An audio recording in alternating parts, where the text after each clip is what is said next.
السلام عليكم ورحمة الله وبركاته. أعزائي شرحاء بلال سات في كل مكان، أسعد الله مساءكم ودمتم بخير، يا رب تكونوا بخير وبسعادة دايما. أول حاجة نصلي على النبي عليه أفضل الصلاة والسلام.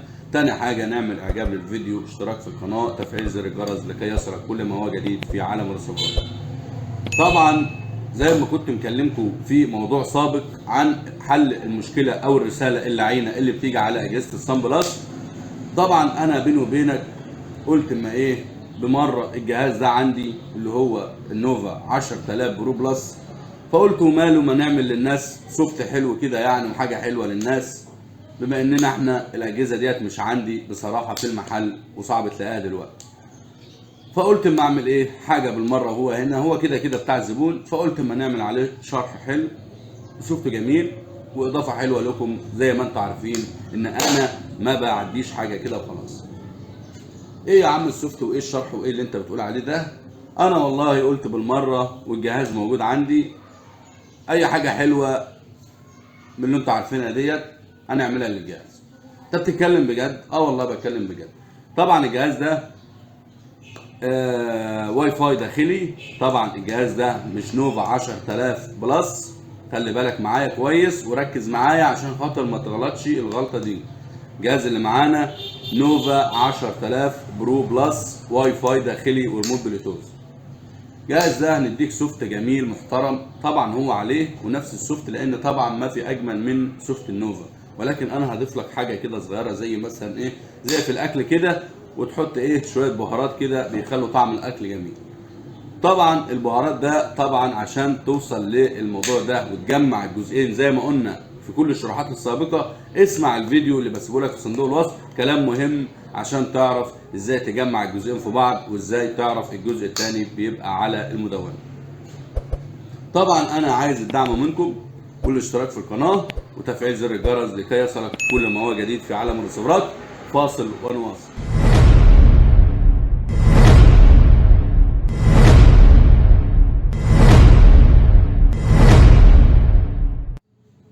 بسم الله الرحمن الرحيم، توكلنا على الله. طبعا وصلنا الجهاز، الكهرباء وصلت الاتش دي، كل حاجه. طبعا الجهاز ده واي فاي داخلي فمش هنوصل له فلاش. اول حاجه هنشغل الشاشه زي ما حضراتكم عارفين عشان نشرح على بالعصايه السحريه على الشاشه بتاعتكم الجميله.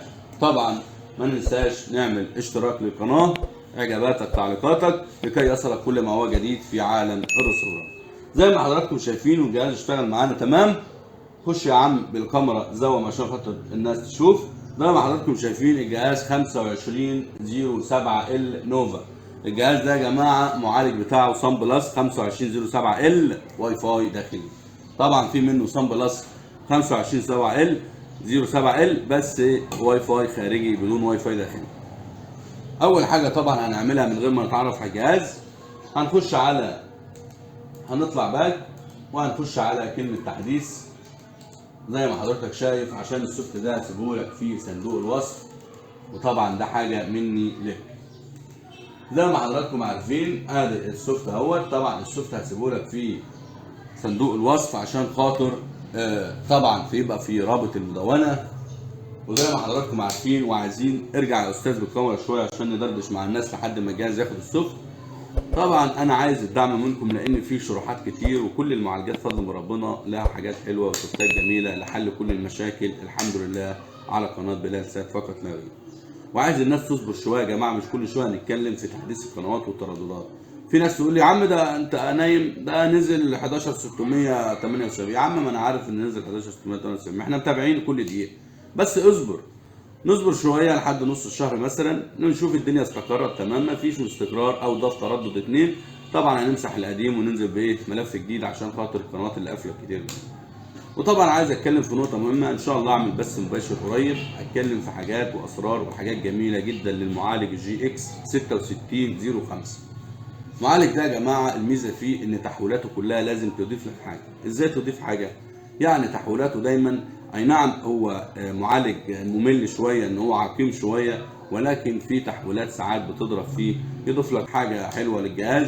ولكن طبعا انا في بث مباشر اعمله واتكلم عن المعالج ده بالاخص عشان في حاجات حلوه كتير نازله له. زي ما حضراتكم شايفين الجهاز وصل ل 97 98 99 والجهاز خد معانا السوفت تمام، مفيش فيه اي مشكله. لو ما كنتش عملت اعجاب للفيديو اعمل اعجاب للفيديو. وزي ما حضراتكم شايفين الجهاز راستر معانا، وزي ما حضراتكم هيفتح دلوقتي ونشوف ايه الجديد في السوفت ده وايه المميزات اللي انت بتقول عليها. وطبعا زي ما حضراتكم شايفين الجهاز فتح معانا طبعا بالستايل بتاعه الجديد.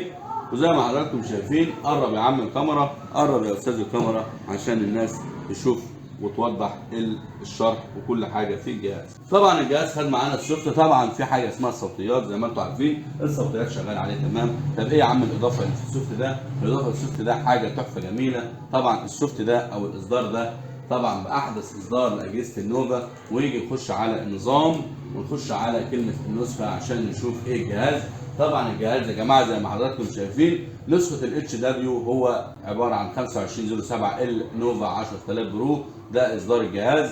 وطبعا عندنا احدث سوفت نازل للجهاز 22/7/2022. وطبعا عندنا ده الماك ادريس. وطبعا الجهاز بيدعم الفلاشه المعكوسه ال 7601، غير ان هو فيه فلاشه داخليه طبعا شغاله مع الجهاز.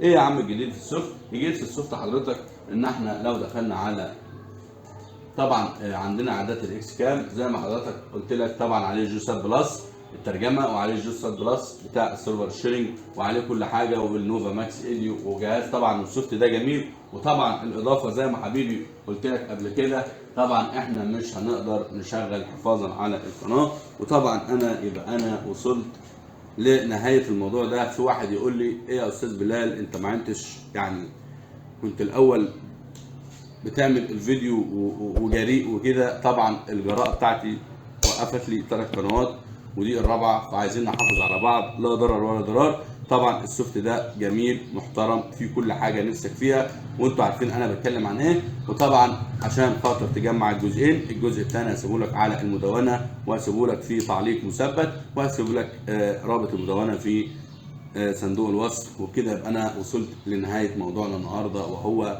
سوفت محترم جميل لحل مشاكل النوفا، والمعالج عاميا 2507 ال واي فاي داخلي. ويا رب تكونوا استمتعتم بالشرح. لو ما كنتش اشتركت في القناه اشترك في القناه، فعل زر الجرس، اعجاباتك تعليقاتك لكي يصلك كل ما هو جديد في عالم الاستخبارات. والسلام عليكم ورحمه الله وبركاته اعزائي المشاهدين.